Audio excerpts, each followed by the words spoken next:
प्रयास से सब लोग दुखी हैं, इसको कोई नहीं जानता है। इसी उपदेश से भाग्यवान लोग निर्वाण को प्राप्त होते हैं। अष्टावक्र गीता 16वां प्रकरण सूत्र 3। प्रयास से मिलता है संसार, धन, यश, पद, प्रतिष्ठा, ज्ञान, विद्वता, ऐश्वर्य, समृद्धि आदि सब कुछ प्रयास से ही मिलता है। बिना प्रयास के यहाँ कुछ भी नहीं मिलता। वैज्ञानिक उपलब्धियाँ, कृषि, यातायात, संचार साधन, वाणिज्य, व्यापार आदि सब कुछ जो आज हम देख रहे हैं वह पीढ़ियों से किए गए मानव प्रयास का ही परिणाम है। यदि मनुष्य ने प्रयास ना किया होता तो दुनिया जितनी सुंदर एवं उपयोगी बनी है उतनी कभी नहीं बन सकती।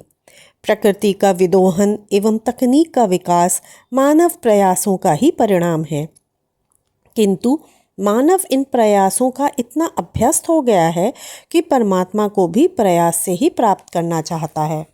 उसने जैसे अणु परमाणु की खोज की उसी प्रकार परमात्मा को भी पदार्थों में खोज रहा है। वह उसे जप, तप, योग, साधना, हठ योग, मंत्र, भक्ति, स्मरण, पूजन आदि के प्रयासों से प्राप्त करना चाहता है, किंतु परमात्मा प्रयास से नहीं मिलता, ढूंढने से नहीं मिलता, क्योंकि वह कहीं खोया ही नहीं।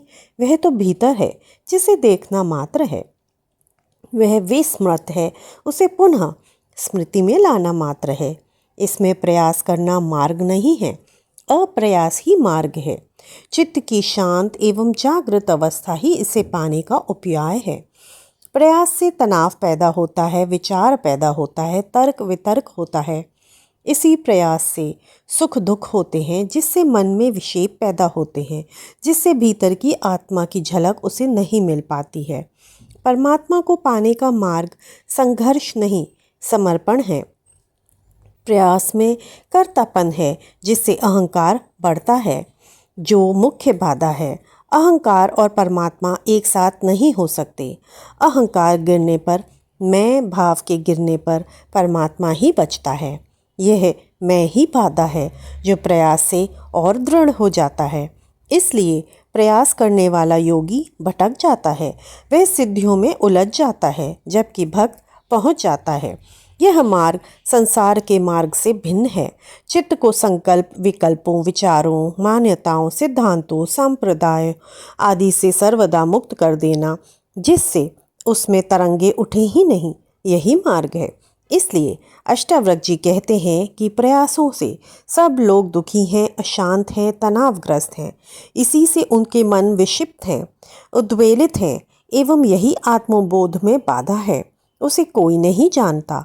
यदि कोई इस रहस्य को जान लेता है तो वह चित्त की शांति को प्राप्त होकर आत्मज्ञानी हो सकता है।